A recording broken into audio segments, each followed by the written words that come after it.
नए साल का एक महीना बीत गया पर पहाड़ी क्षेत्र अभी भी बर्फबारी के इंतजार में है। जिले के फलपट्टी में अभी तक बारिश भी भरपूर नहीं हुई है, जिससे काश्तकारों के माथे पर चिंता की लकीरें हैं। इधर मौसम एकदम साफ नजर आ रहा है और पहाड़ों पर जो पर्यटक इन दिनों बर्फबारी का मजा लेते नजर आते हैं, वह अब हिमालय की चोटियों को देखकर काम चला रहे हैं। इन दिनों मौसम पूरी तरह साफ है और हिमालय के सुरमय चोटियां पर्यटकों को अपनी ओर आकर्षित कर रही हैं। दरअसल सेब उत्पादन के लिए प्रसिद्ध नैनीताल जिले के रामगढ़, बेताल घाट, भीमताल और धारी विकासखंड इस बार बर्फबारी के लिए तरस रहे हैं। फलपट्टी के रूप में प्रसिद्ध इस क्षेत्र की फसलों पर ग्लोबल वार्मिंग का असर देखा जा रहा है। पिछले कुछ सालों के आंकड़ों पर नजर डालें तो अधिकतम तापमान में 8 डिग्री बढ़ोतरी दर्ज की गई है। ऐसे हालात में सेब के पेड़ कमजोर पड़ रहे हैं। पहाड़ के जंगल कंक्रीट के जंगलों में बदल गए हैं। पानी के स्रोत और बांज के जंगलों के कैचमेंट एरिया प्रभावित हो रहे हैं। यही नहीं, इन दिनों का मौसम गर्मी का एहसास दिला रहा है। ऐसे में इन सब पहलुओं पर नजर डालें तो इस बार सेब और आड़ू की पैदावार को खासा फर्क पड़ सकता है। सेब की पैदावार को जो लीचिंग आवर्स होने चाहिए उसकी भरपाई तक नहीं हो पा रही है। बर्फबारी ना होने से सेब और अन्य फलदार वृक्षों सहित सब्जियों में रोग लगने की आशंका है। पौधों का विकास तो रुकेगा ही, उनमें कीटों का हमला भी होगा, जिससे पैदावार को नुकसान होगा।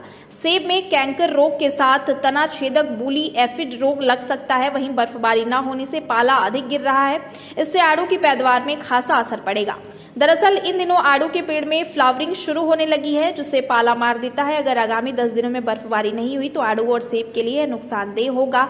वहीं इस बारे में काश्तकार क्या कह रहे हैं, आप भी सुनिए।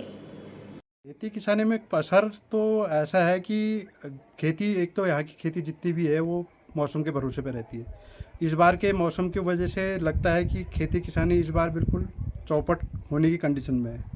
आप अभी देख रहे होंगे, जिस समय यहाँ पर बर्फ़ होनी चाहिए तो मार्च अप्रैल के महीने की जैसी धूप हो रही है, तो आप खुद अनुमान लगा सकते हैं कि इस समय बारिश होनी चाहिए, बर्फ़ होनी चाहिए। और इसीलिए पेड़ पौधों को भी इसी समय सबको प्रूनिंग के टाइम आ रहा है। तो इसके लिए आपको पता होगा कि यहाँ पर प्रूनिंग तभी सक्सेस है जब यहाँ पर बर्फ़ गिरेगी और पानी बरसेगा, तब नमी मिलेगी पेड़ को। नमी तो है नहीं इस समय के हिसाब से। मेरे को लगता है कि इस बार की फसल इसी तरह से चौपट होनी है। हर साल का मौसम जैसा रहता था, आने वाले टाइम पे ऐसे ही मौसम चेंज हो रहा है, तो मुझे नहीं लगता है कि आने वाले टाइम में यहाँ पर कोई भी फसल पर्याप्त मात्रा में हो पाएगी।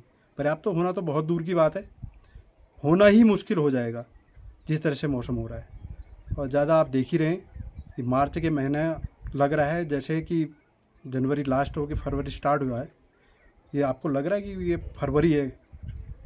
इस समय यहाँ पर बर्फ़ से लपालप भरा रहता था। पिछले बार भी आपने देखा होगा कि 3 फीट 3.5 फीट के आसपास इस समय बर्फ़ थी, लेकिन इस बार ऐसा हुआ है कि बर्फ़ का नामो निशान नहीं है। और इसी बर्फ़ के उससे खेत की जितनी भी फसल है उसका कीड़ा मरता है, तो कीड़े मरने से फसल भी अच्छी पैदा होती थी। आने वाले टाइम में ऐसा हो रहा है कि अब फसल तो होना बहुत दूर की बात है और बीमारियां बढ़ेंगी। बीमारियों का कारण यही मौसम है। सर तो फलों को सभी फलों को नुकसान हो रहा है। सेब, आड़ू, खुबानी, गुलाम, हाँ, और उधर आलू की फसल को नुकसान हो रहा है पर्याप्त। क्योंकि इस बार ऐसा है, पानी के स्रोत कम हो गए हमारे, हाँ, जाड़ों में बारिश न होने से, बर्फ न होने से। और क्या ये गेहूँ की फसल नष्ट हो चुकी है हमारी। तो सरकार को इस तरफ ध्यान रखना चाहिए कि इस इलाके को विधायक जी को देखना चाहिए कि इस इलाके को सूखा घोषित कर देना चाहिए। मैं एक छोटा सा बागवान हूँ और जो इस समय मौसम परिवर्तन हो गया है उसके बारे में थोड़ा सा मैं कहना चाहूँगा कि जो हमारे हाई डेंसिटी एप्पल प्रोजेक्ट में ये हमारे बाहर की जो प्रजातियां हैं, जैसे मेरे पास किंग रोड और गैला सेनिको रेड और जेरोमाइन और रैंडम गाला, ये 3-4 वैरायटियां हैं। तो इनको जो चिलिंग आवर चाहिए थे, जो ठंडा इनको चाहिए था मौसम, उतना नहीं मिल पाया। शायद हो इसमें हमें एक तो पैदावार कम मिलेगी और दूसरा जो है हमारे पास बीमारियां बहुत तेज़ी से शायद हो इन पेड़ों में आएंगी। मैं अपने इस चैनल के माध्यम से अपने बागवान भाइयों से कहूँगा कि वो अपने खेतों में, बागों में कंटिन्यू नज़र रखें और अपने जो CITH है या फिर अन्य जो संस्थान हैं उनसे और उद्यान से ये ज़रूर जानकारी लेते रहें।